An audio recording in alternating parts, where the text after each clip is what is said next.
नमस्कार मित्रों, क्या आप नेट जेआरएफ की और ग्रेड फर्स्ट और सेकंड की तैयारी करना चाहते हैं? तो अगर आप तैयारी करना चाहते हैं तो ये रामचंद्र शुक्ल की पुस्तक हम पढ़ रहे हैं, जिससे परीक्षा की दृष्टि से ये बेहद महत्वपूर्ण है। इससे प्रश्न है वो बहुत बार पेपर में आते हैं और मैं ये कहता हूँ आपके आदिकाल से लेकर के और आधुनिक काल तक जितने भी प्रश्न आएंगे उनमें से अधिकांशतः प्रश्न यानी लगभग 99% है वो प्रश्न इस किताब से आ जाएंगे, चाहे आप फर्स्ट ग्रेड की तैयारी कर रहे हो, चाहे सेकंड ग्रेड की कर रहे हो या फिर नेट जेआरएफ की कर रहे हो। तो इससे पहले हमने सगुण भक्ति धारा में राम भक्ति शाखा को पढ़ लिया था। अब हम सगुण शाखा में कृष्ण भक्ति शाखा को पढ़ते हैं। सबसे पहले कृष्ण भक्त कवि हुए बल्लभाचार्य जी। बल्लभाचार्य जी के विषय में शुक्ल जी कहते हैं कि विक्रम की 15वीं और 16वीं शताब्दी में वैष्णव धर्म का जो आंदोलन देश के एक छोर से दूसरे छोर तक आ रहा था, उस उसके श्री बल्लभाचार्य जी प्रधान प्रवर्तकों में से थे। आचार्य जी का जन्म संमत 1535 वैशाख कृष्ण 11 को और गोलोकवास संमत 1587 ईस्वी को आषाढ़ शुक्ल तीज को हुआ था। ये वेद शास्त्र में पारंगत और धुरंधर विद्वान थे। रामानुज से लेकर के बल्लभाचार्य तक जितने भगत दार्शनिक या आचार्य हुए, सबका लक्ष्य शंकराचार्य के मायावाद और विवर्तवाद से पीछा छुड़ाना था, जिसके अनुसार भक्ति अविद्या या भ्रांति ही ठहरती है। शंकर ने केवल निरुपाधि निर्गुण ब्रह्म की ओर ही पारमार्थिक सत्ता स्वीकार की थी। बल्लभ ने ब्रह्म के में सब धर्म माने। सारी सृष्टि को उन्होंने लीला के लिए ब्रह्म की आत्मकृति कहा। अपने को अंश रूप जीवों में बिखराना ब्रह्म की लीला मात्र है। अक्षर ब्रह्म अपनी आविर्भाव या तिरोभाव की अचिंत्य शक्ति से जगत के रूप में परिणित भी होता है और उसके परे भी रहता है। वह अपने सत, चित्त और आनंद इन तीनों स्वरूपों का आविर्भाव और तिरोभाव करता रहता है। जीव में सत्य और चित्त का आविर्भाव रहता है, पर आनंद का तिरोभाव होता है। जड़ से केवल सत्य का आविर्भाव रहता है। चित्त और आनंद दोनों का तिरोभाव रहता है। माया कोई वस्तु नहीं है, ऐसा शुक्ल जी कहते हैं। आगे हैं गोलोक। इसी व्यापी वैकुंठ का एक खंड है जिसमें नित्य रूप में यमुना, वृंदावन, निकुंज इत्यादि सब कुछ है। भगवान की इस नित्य लीला सृष्टि में प्रवेश करना ही जीव की सबसे उत्तम गति है। शंकर ने निर्गुण को ही ब्रह्म का पारमार्थिक या असली रूप कहा था और सगुण की व्यवहारिक या माइक जो है सत्ता इसमें देखने को मिलती है। बल्लभाचार्य जी ने बात उलट करके सगुण रूप को ही असली पारमार्थिक रूप है वो बताया है और निर्गुण को उसका अंशस्थ तिरोहुत तिरोहित रूप कहा। भक्ति की साधना के लिए बल्लभ ने उनके श्रद्धा के अवयव को छोड़ करके जो महत्व की भावना में मगन करता है, केवल प्रेम उनसे लिया। प्रेम लक्षणा भक्ति ही उन्होंने ग्रहण की। 84 वैष्णव की वार्ता में सूरदास की एक वार्ता के अंतर्गत प्रेम को ही मुख्य और श्रद्धा या पूज्य बुद्धि को ही आनुषंगिक या सहायक कहा है। आगे शुक्ल जी कहते हैं कि इस प्रेम लक्षणा भक्ति की और जीव की प्रवृत्ति तभी होती है जब का अनुग्रह होता है, जिसे पोषण या पुष्टि कहते हैं। इसी से बल्लभाचार्य जी ने अपने मार्ग का नाम है वो पुष्टि मार्ग रखा है। उन्होंने जीव 3 प्रकार के माने हैं। एक तो पुष्टि जीव जो भगवान के अनुग्रह का ही भरोसा रखते हैं और नित्य लीला में प्रवेश करते हैं। दूसरा है मर्यादा जीव, जो वेद की विधियों का अनुसरण करते हैं और स्वर्ग आदि लोक प्राप्त करते हैं। और तीसरा है प्रवाह है जीव, जो संसार के प्रवाह में पड़े सांसारिक सुखों की प्राप्ति में ही लगे रहते हैं। कृष्णाश्रय नामक एक प्रकरण ग्रंथ में बल्लभाचार्य जी ने अपने अपने समय की अत्यंत विपरीत दशा है, उसका वर्णन भी किया है, जिससे उन्हें वेद मार्ग या मर्यादा मार्ग का अनुसरण अत्यंत कठिन है, वो दिखाई पड़ता है। हिंदुओं का एकमात्र स्वतंत्र और प्रभावशाली राज्य दक्षिण का श्री विजयनगर राज्य रह गया था, पर बहमनी सुल्तानों के पड़ोस में रहने के कारण उसके दिन हैं दिन भी गिने हुए दिखाई पड़ते थे। अतः बल्लभाचार्य जी ने अपने पुष्टि मार्ग का प्रवर्तन बहुत कुछ देश काल देख करके किया था। बल्लभाचार्य जी के मुख्य ग्रंथ ये थे: पूर्व मीमांसा भाष्य, उत्तर मीमांसा या ब्रह्म सूत्र भाष्य, जो अणु भाष्य के नाम से प्रसिद्ध हैं। इसके शुद्धोद्वैतवाद का प्रतिपादन यही प्रधान दार्शनिक ग्रंथ है। श्रीमद् भागवत की सूक्ष्म टीका तथा सुबोधनी टीका, तत्वदीप निबंध तथा 16 छोटे छोटे प्रकरण ग्रंथ है। फिर आगे शुक्ल जी कहते हैं कि अणु भाष्य आचार्य जी पूरी न कर सके थे, अतः अतः अंत के 1.5 अध्याय उन्होंने उनके पुत्र गोसाई विठलनाथ जी ने लिख करके ग्रंथ को पूरा किया था। फिर आगे शुक्ल जी लिखते हैं कि प्रकरण ग्रंथों में पुष्टि प्रवाह मर्यादा नाम की पुस्तक जो है मूलचंद तुलसीदास तेलीवाला ने संपादित करके उसको प्रकाशित की थी।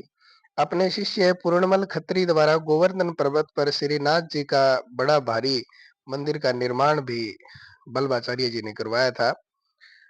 और वल्लभ संप्रदाय में जो उपासना पद्धति या सेवा पद्धति ग्रहण की गई, उसमें भोग राग और विलास की प्रबुद्ध सामग्री है, उसके प्रबुद्ध सामग्री के प्रदर्शन की प्रधानता है, वो रही है। आगे शुक्ल जी कहते हैं कि श्री सब संप्रदायों के कृष्ण भगत भागवत के वर्णित कृष्ण की ब्रज लीलाओं को भी लेकर के चले, क्योंकि उन्होंने अपनी प्रेम लक्षणा जो भक्ति है उसके लिए कृष्ण का मधुर रूप ही पर्याप्त समझा। महत्व की भावना से उत्पन्न श्रद्धा और पूज्य बुद्धि का अवयव छोड़ देने से के कारण कृष्ण के लोक रंजक और धर्म संस्थापक स्वरूप को सामने रखने की आवश्यकता उन्होंने न समझी, और भगवान के मर्म स्वरूप को ही इस प्रकार किनारे रख देने से इनकी और आकर्षित होने और आकर्षित करने की प्रवृत्ति का विकास है, वो कृष्ण भक्तों में न हो पाया था। फल यह हुआ कि कृष्ण भक्त कभी अधिकतर फुटकर जो सिंगारी पदों की रचना में ही लगे रहते थे। उनकी रचनाओं में न तो जीवन के अनेक गंभीर पक्षों के मार्मिक रूप है वो स्फुरित हुए, न अनेक रूपता आई। राधा कृष्ण की प्रेम लीला ही सबने गाई है, ऐसा शुक्ल जी कहते हैं। आगे शुक्ल जी कहते हैं कि वैष्णव धर्म के सांप्रदायिक स्वरूप का संगठन दक्षिण में ही हुआ। भक्ति क्षेत्र में गोपियों के ढंग के प्रेम का माधुर्य भाव का रास्ता है, वो खुला। इसके प्रचार में दक्षिण के मंदिर की देवदासी प्रथा विशेष रूप में सहायक हुई। माता पिता मंदिरों में लड़कियों को चढ़ा आते थे और उनका विवाह भी ठाकुर जी के साथ हो जाता था। उसके लिए मंदिर में प्रतिष्ठित भगवान की उपासना पति रूप के में विधेय थी। इन्हीं देवदासियों में कुछ प्रसिद्ध भक्तिनें भी हो गई थी। दक्षिण में अंदाल, जिसका नाम कहीं अंडाल भी मिलता है, इसी प्रकार की एक प्रसिद्ध भक्तिन हो गई थी, जिसका जन्म सम्मत 773 में हुआ था। अंदाल के पद हैं वो द्रविड़ भाषा में तिरुपबाई नामक पुस्तक में मिलते हैं। अंदाल एक स्थल पर कहती है कि जब मैं पूर्ण यौवन को प्राप्त हूँ और स्वामी कृष्ण के अतिरिक्त और किसी को भी अपना पति नहीं बना सकती, इस भाव की उपासना इन्होंने यहाँ की है। आगे अगर हम बात करें को रहस्यवादी सूफियों का उल्लेख है वो ऊपर हो चुका है, जिसकी उपासना भी माधुर्य भाव की ही थी। मुसलमानी जमाने में इन सूफियों का प्रभाव है वो देश की भक्ति भावना के स्वरूप पर भी बहुत कुछ पड़ा। आगे शुक्ल जी कहते हैं कि मीराबाई और चैतन्य महाप्रभु दोनों पर सूफियों का प्रभाव है वो पाया जाता है, ये प्रश्न पेपर में पूछा गया। आगे हमारे दूसरे कवि हैं सूरदास जी। सूरदास जी का वृत्त, 84 वैष्णवों की वार्ता, जो 84 वैष्णव की वार्ता और 252 वैष्णव की वार्ता, ये गोकुलनाथ की रचना है। में केवल इतना ज्ञात होता है कि ये पहले गऊ घाट यानी आगरे तथा मथुरा के बीच में एक साधु या स्वामी के रूप में रहा करते थे और और शिष्य किया करते थे। गोवर्धन पर श्रीनाथ जी का मंदिर बन जाने के पीछे एक बार बल्लभाचार्य जी गऊ घाट पर उतरे। तब सूरदास जी उनके दर्शन को आए और उन्हें अपना अपना बनाया, एक पद गा करके सुनाया। आचार्य जी ने उन्हें अपना शिष्य बना लिया और भागवत की कथाओं को गाने योग्य पदों में करने का आदेश दिया। उनकी सच्ची भक्ति और पद रचना की निपुणता देख करके बल्लभाचार्य जी ने उन्हें श्रीनाथ जी के मंदिर में कीर्तन सेवा है उसको सौंपी। इस मंदिर को पूर्णमल खत्री ने गोवर्धन पर्वत पर संमत 1576 में पूरा बनवा करके खड़ा किया। मंदिर पूरा होने के 11 वर्ष पीछे अर्थात संमत 1587 में बल्लभाचार्य जी की मृत्यु हो गई थी। फिर है सूरदास जी बल्लभ संप्रदाय में आए। ये कहते हैं यह 84 वैष्णव की वार्ता है, उसमें ये लिखा गया है। संमत 1580 के आसपास से सूरदास जी बल्लभाचार्य जी के शिष्य हुए होंगे और शिष्य ऐसा भी इसमें देखने को मिलता है। इसका स्पष्ट जो आभास है वो सूर सारावली ग्रंथ में देखने को मिलता है। आगे शुक्ल जी कहते हैं कि बल्लभाचार्य जी के पुत्र हैं वो गोसाई विठल नाथ के सामने गोवर्धन की तलहट्टी के पारसोली ग्राम में सूरदास जी की मृत्यु हुई। इसका पता भी उक्त वार्ता में देखने को मिलता है। गोसाई विठल नाथ जी की मृत्यु संमत 1642 ईस्वी में हुई थी।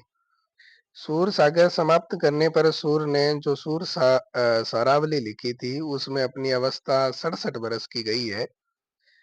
सूर सागर समाप्त होने के थोड़े ही पीछे उन्होंने सूर सारावली भी लिखी होगी।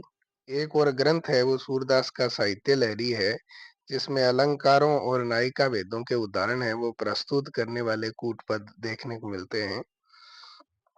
आगे सूरदास जी कहते हैं आगे कहते हैं शुक्ल जी कि उनका जन्म है वो संमत 1540 विक्रमी के आसपास हुआ, 1620 विक्रमी के आसपास ही अनुमित होता है। इनकी रचना है साहित्य लहरी, सूर शरावली और सूर सागर। आगे कहते हैं शुक्ल जी कि चंद कवि के कुल में हरिचंद हुए, जिनके 7 पुत्रों में सबसे छोटे पुत्र हैं वो सूरजदास या सूरदास हुए थे, ऐसा शुक्ल जी कहते हैं। शेष 6 भाई जब मुसलमानों से युद्ध करते हुए मारे गए थे, तब अंधे सूरदास बहुत दिनों तक इधर उधर भटकते रहे और एक दिन वे कुएं में गिर पड़े थे और 6 दिन उसी कुएं में पड़े रहे। 7वें दिन कृष्ण भगवान ने उनके सामने प्रकट हुए और उन्हें दृष्टि देकर के अपना दर्शन दिया। भगवान ने कहा कि दक्षिण के प्रबल ब्राह्मण कुल द्वारा शत्रुओं का विनाश होगा और तू सब विद्याओं में निपुण होगा। इस पर सूरदास जी ने वर मांगा कि मैं जिन आंखों से मैंने आपका दर्शन किया है उनसे अब मैं कुछ न देखूं और सदा आपका ही भजन करूं। कुएं में से जब भगवान उन्हें बाहर निकाला तब ज्यों के त्यों अंधे हो गए थे और ब्रज में आकर के भजन करने लगे थे। वहां गोसाई जी की ने यानी अष्टशाप की रचना की थी, तो अष्टशाप की रचना बल्लभाचार्य जी के पुत्र विठलनाथ जी ने की थी। आगे अगर हम बात करें तो शुक्ल जी कहते हैं कि सूरदास का थोड़ा सा व्रत संग्रह है वो 84 वैष्णव की वार्ता में मिलता है, उसी पर हमें संतोष करना पड़ेगा। यह वार्ता यद्यपि बल्लभाचार्य जी के पौत्र गोकुलनाथ के द्वारा कही गई है। आगे शुक्ल जी कहते हैं कि श्री बल्लभाचार्य जी के पीछे उनके पुत्र गोसाई विठलनाथ जी गद्दी पर बैठे और उस समय तक पुष्टि मार्गी कई कवि सुंदर से सुंदर पदों की रचना कर चुके थे। इसमें गोसाई विठलनाथ जी ने उनमें से 8 सर्वोत्तम कवियों को चुन करके अष्टछाप की प्रतिष्ठा की थी। अष्टछाप के 8 कवि हैं सूरदास, कुंभन दास, परमानंद दास, कृष्ण दास, छीत स्वामी, गोविंद स्वामी, चतुर्भुज दास और नंददास। कृष्ण भक्ति परंपरा में श्री कृष्ण की प्रेममयी मूर्ति को ही लेकर के प्रेम तत्व की बड़े विस्तार के साथ व्यंजना हुई है। उसके लोक पक्ष का समावेश उसमें नहीं है। इन कृष्ण भक्तों के कृष्ण प्रेमोन्मत्त गोपिकाओं से घिरे हुए गोकुल के श्री कृष्ण हैं। बड़े-बड़े भोपालों के बीच लोक व्यवस्था की रक्षा करते हुए द्वारका से के श्री कृष्ण नहीं है। कृष्ण के जिस मधुर रूप को लेकर के ये भगत कवि चल रहे हैं, वह हास विलास की तरंगों से परिपूर्ण अनंत सौंदर्य का समुद्र है।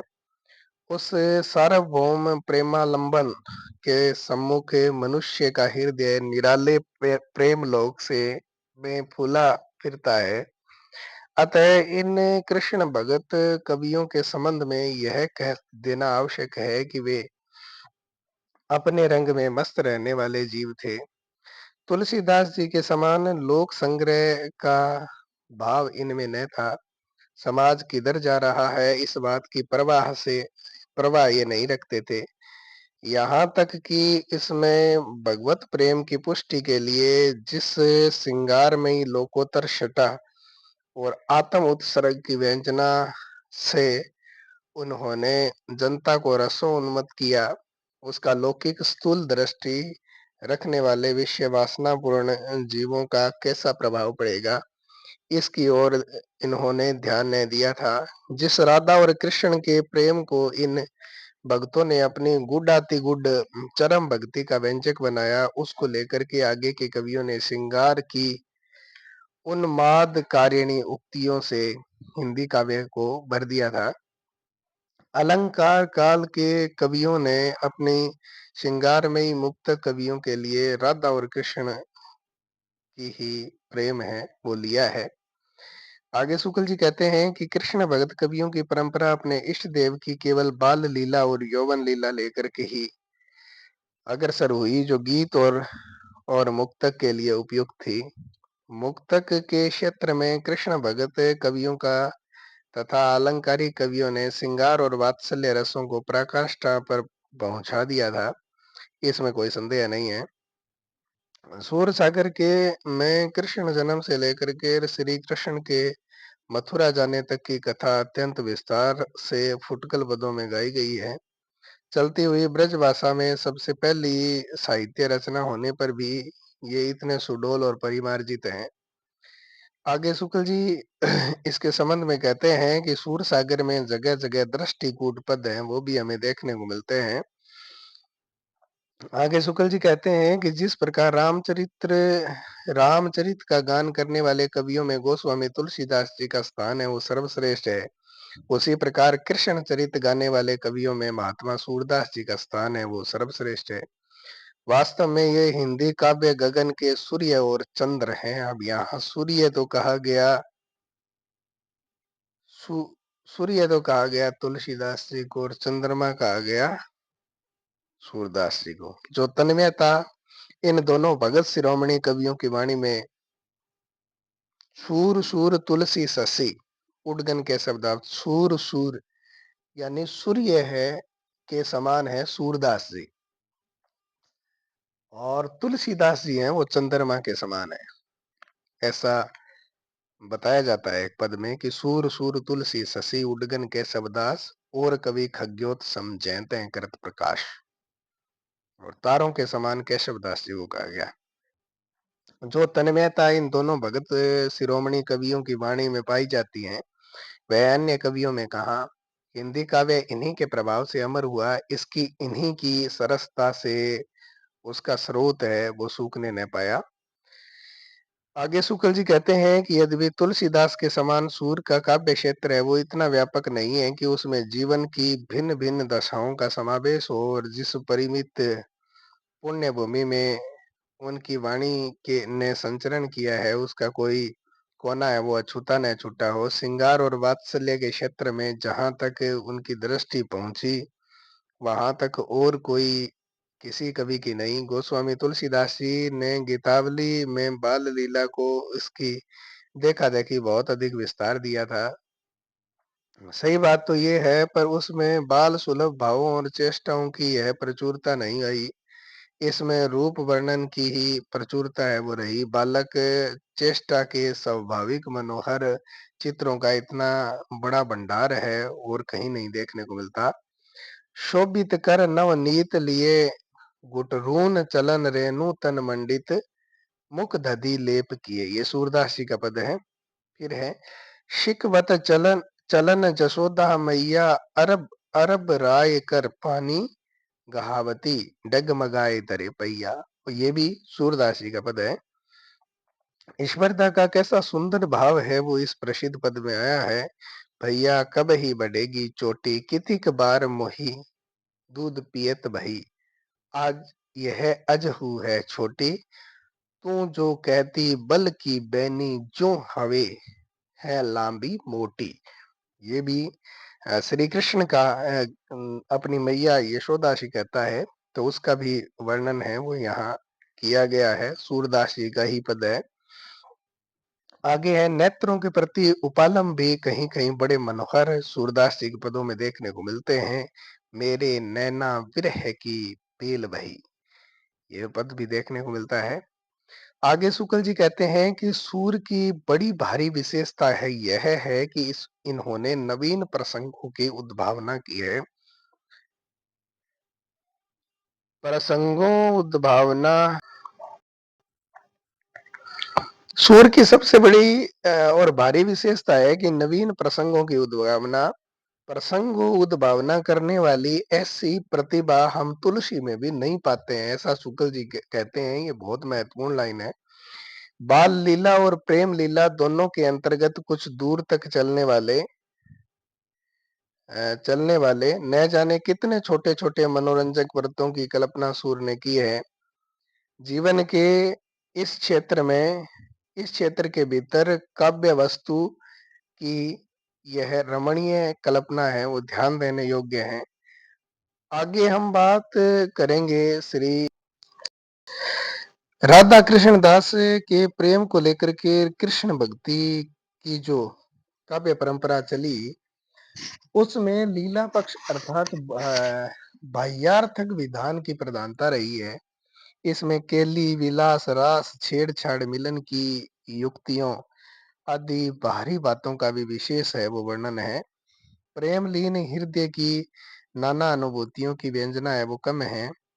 वियोग वर्णन के में कुछ संचारियों का समावेश है वो देखने को मिलता है, पर ये रूढ़ और परंपरागत है।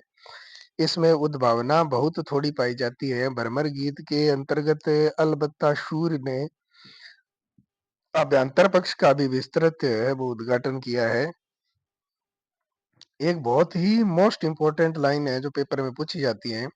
सूर सागर का सबसे मर्म स्पर्शी और वाग वेदग्ध पूर्ण अंश है वो भ्रमर गीत है, जिसमें गोपियों की वचन वक्रता अत्यंत मनोहारिणी है।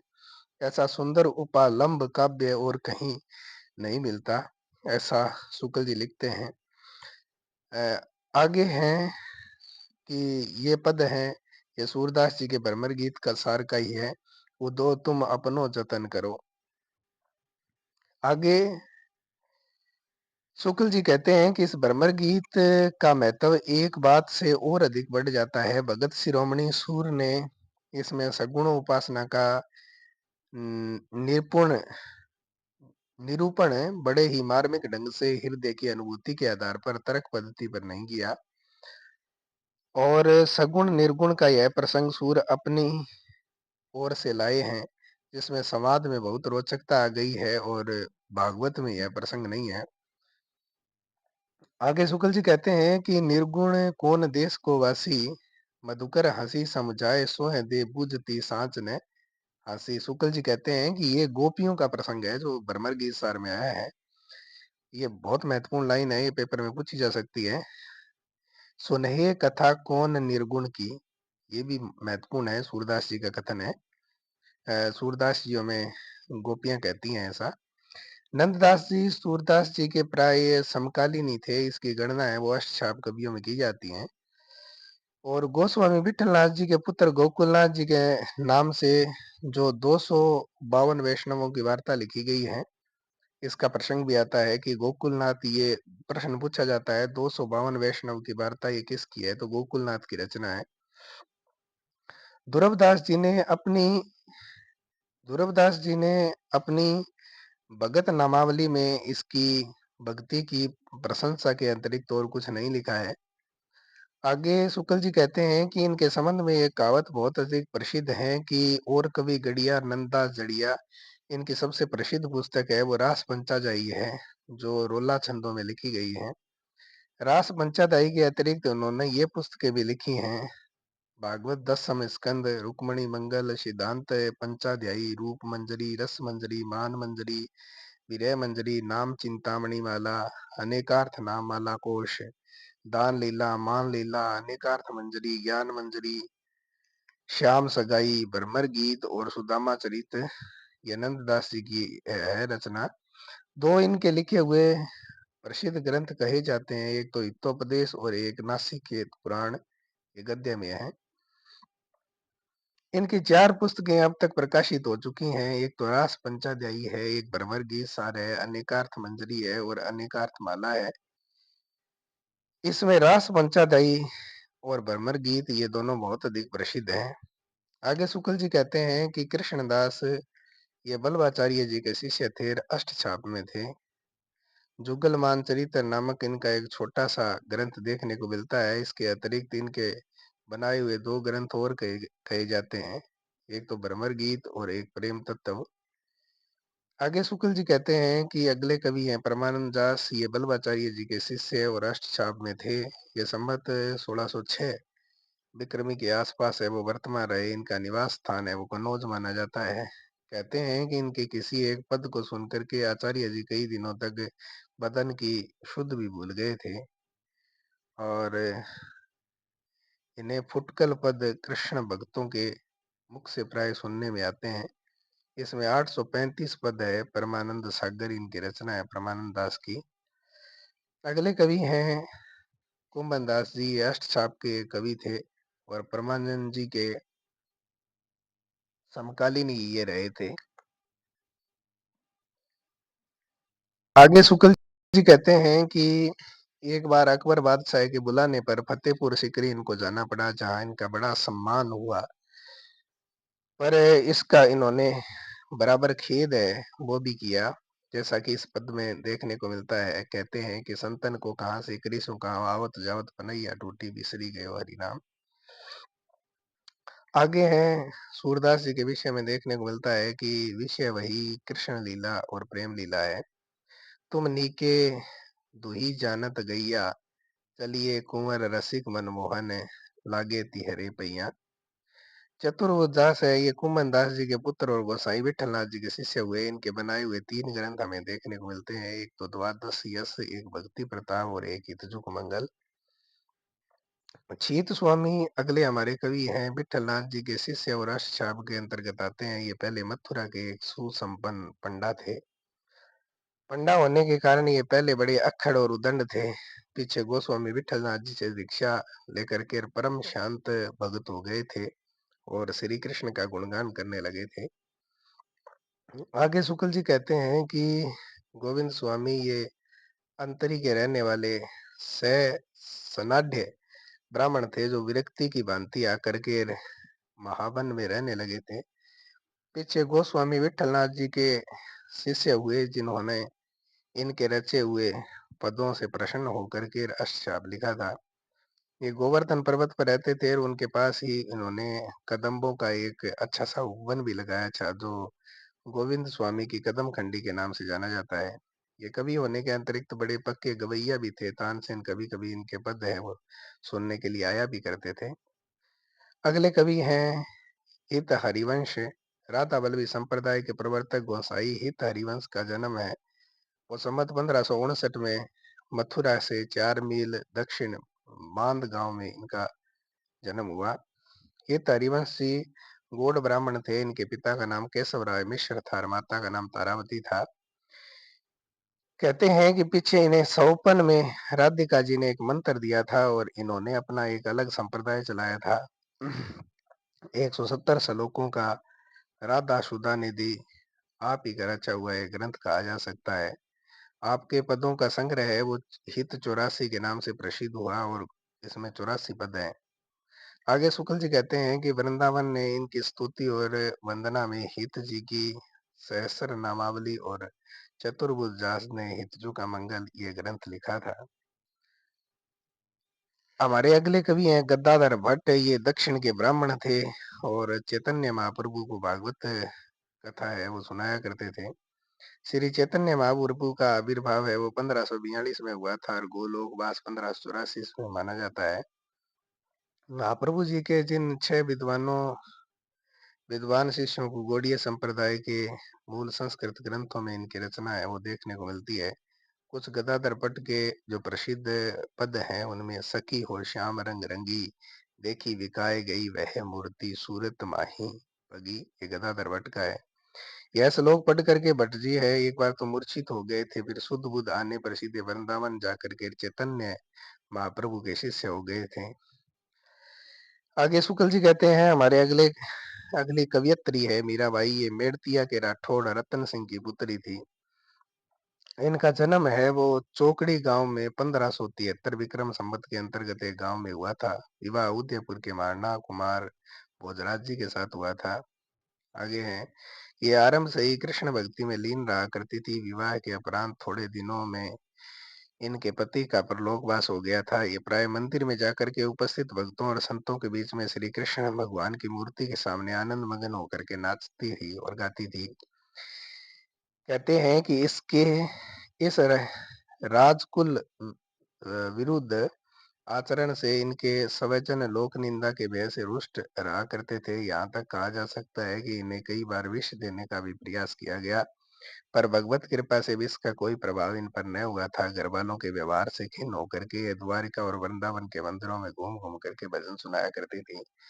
जहां जाती वहां इनका देवियों का सा सम्मान होता था। ऐसा प्रसिद्ध है कि घर वालों से तंग आकर के उन्होंने गोस्वामी तुलसीदास जी को एक पद लिख करके भेजा था कि समस्ते श्री तुलसीदास कुल भूषण दूषण हरन वसाई बार ही बार प्रणाम करो अब हरो शोक समुदाय।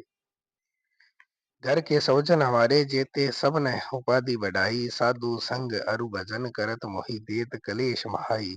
मेरे मात पिता के सम हो हरि भगतन सुखदाई, हमको कहा उचित करीबो है सो लिखिए समझाइए, मीरा का पद है।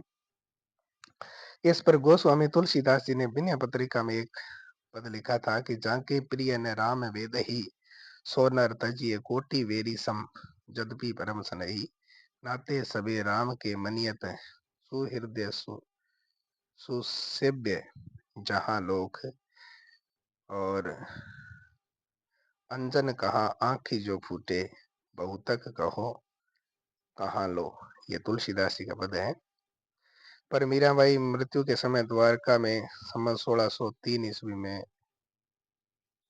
हो चुकी थी, यानी द्वारिका में ही इनकी मृत्यु हो चुकी थी।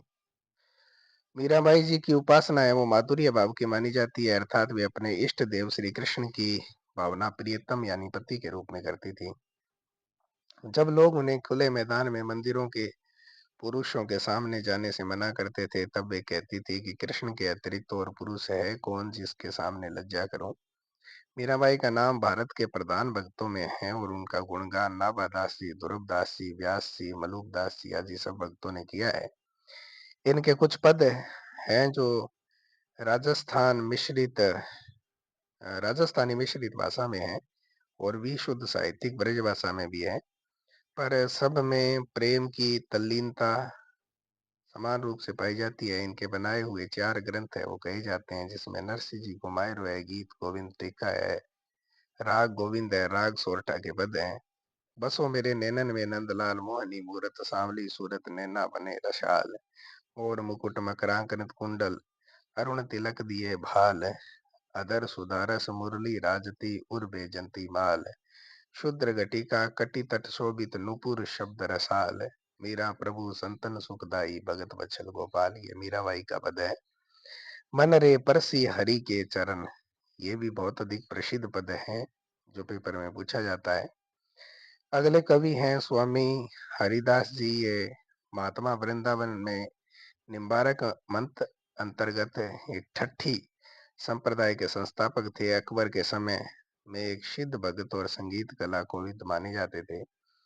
यह प्रसिद्ध है कि अकबर बादशाह साधु के वेश में तानसेन के साथ इनका गाना सुनने के लिए गया था कहते हैं कि तानसेन इनके सामने गाने लगे और उन्होंने जानबूझ करके गाने में कुछ भूल कर दी थी। इस पर स्वामी हरिदास जी ने उन्हें गाने को शुद्ध करके गाया। इस युक्ति से अकबर को इसका गाना है वो सुनने का सौभाग्य है वो प्राप्त हुआ था। इनके पदों में 3-4 संग्रह है वो देखने को मिलते हैं, जिसमें हरिदास जी के ग्रंथ है, स्वामी हरिदास जी के पद, हरिदास जी की वाणी आदि इनके नाम है वो देखने को मिलते हैं। आगे शुक्ल जी कहते हैं कि हमारे अगले कवि हैं श्री भट्ट। ये निम्बारक संप्रदाय के प्रधान विद्वान केशव कश्मीरी के प्रधान सेवक थे, प्रधान शिष्य थे, और 1595 में इनके जन्म का अनुमान माना जाता है। युगल तक इनका प्रसिद्ध 100 पदों का एक कृष्ण एक ग्रंथ है। कृष्ण भक्तों के बहुत आदर की दृष्टि से देखा जाता है। युगल शतक के अतिरिक्त इनकी एक छोटी सी पुस्तक देखने को मिलती है, जिसको आदिवाणी के नाम से जाना जाता है। इनका जो युगल शतक ग्रंथ है, इसमें 2 पद हैं जो बहुत अधिक महत्वपूर्ण है, पेपर में हर बार पूछे जाते हैं। ब्रज भूमि मोहनी में जानी, मोहन कुंज मोहन वृंदावन मोहन जमुना पानी, मोहन नारी सकल गोकुल की बोलती अमृति वाणी, श्री भट्ट के प्रभु मोहन नागर मोहनी राधा रानी। और एक है बसो मेरे नैननी में दो चंद, गोर बदनी वृष भानु नंदनी, श्याम वरण नंद नंद, और गोलक रहे लुभाए रूप में निरखत आनंद कंद, जय श्री श्री भट्ट प्रेम रस बंधन क्यों छूटे दृढ़ फंद। ये श्री भट्ट जी का ग्रंथ कथन है।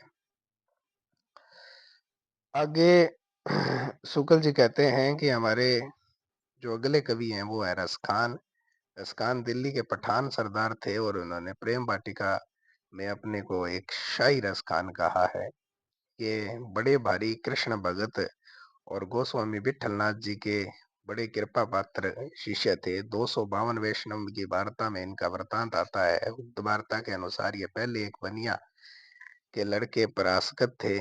एक दिन इन्होंने किसी को कहते हुए सुना कि भगवान ने ऐसा प्रेम करना चाहिए जैसे रसखान का उस बनिया के लड़के से है। इस बात से मर्माहत होकर के ये श्री नाभा दास जी को ढूंढते ढूंढते गोकुल आए और वहां गोसाई विठलनाथ जी से शिक्षा प्राप्त की।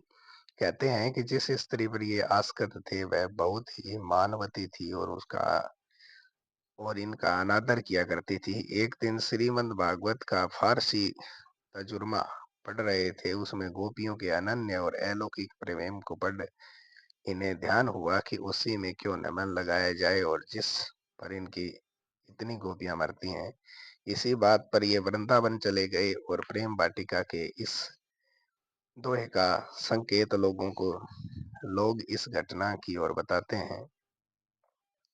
आगे शुक्ल जी कहते हैं कि प्रेम के ऐसे सुंदर उद्गार इनके सवैयों में निकले हैं कि जन साधारण प्रेम और श्रृंगार संबंधी कवियों कवित सवैयों को ही रसखान कहने लगे हैं। जैसे कोई रसखान सुनाओ। आगे शुक्ल जी कहते हैं कि गोसाई विठलनाथ जी का गोलोकवास है वो सम्मत 1643 ईस्वी के आसपास हुआ था। प्रेम वाटिका का रचना काल 1671 माना जाता है। इनकी 2 छोटी-छोटी पुस्तकें अब तक प्रकाशित हो चुकी हैं, जिसमें एक तो है प्रेम वाटिका दोहे और दूसरी है सुजान रसखान। ये कविता सवैयों में लिखी गई है।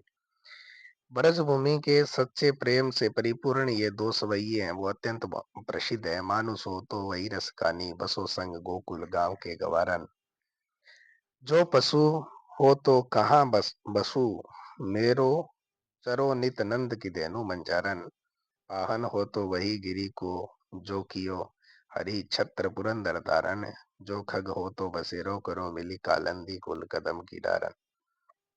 दूसरा पद है या लकुटी अरु कामरिया पर राज तिहुपुर को तज डारो, आठों सीधी नौ निधि को सुख नंद की गाय चराए बिसारो, नैनन सो रस खान सबे ब्रज के बन बाग तड़ांग निहारो, केतिक ही कल धोत के दाम करील की कुंचन ऊपर वारो। ये बहुत अधिक महत्वपूर्ण पद है जो रसखान जी का है।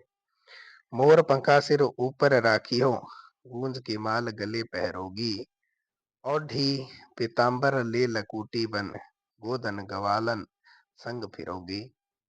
आगे है, शेष महेश गणेश दिनेश सुरेश जाहि निरंतर गावे, जाहि अनादि अनंत अखंड अछेद अभेद सुभेद बतावे, नारद से सुख व्यास रहे, पची हारे तऊ पुनि पार न पावे, ताही अहिर की छोरियां चचिया बरी छाछ पे नाच नचावे। ये भी रसखान कवि का पद है। आगे हमारे अगले कवि हैं ध्रुवदास जी। ये श्री हथ हित हरिवंश जी के शिष्य सोपन में हुए थे। छोटे मोटे सब मिलाकर के 40 ग्रंथ है इनके देखने को मिलते हैं, जिसमें वृंदावन सत, श्रृंगारत सत, रस रतन, रत्नावली, नेह मंजरी, रहस्य मंजरी, ये कुछ प्रसिद्ध हैं। इसके अलावा रंग विनोद है, भगत नामावली है, ये इनके कुछ महत्वपूर्ण पद हैं जो देखने को मिलते हैं। नाभादास जी के भगत माल के अनुकरण पर उन्होंने भगत नामावली है वो ग्रंथ लिखा था।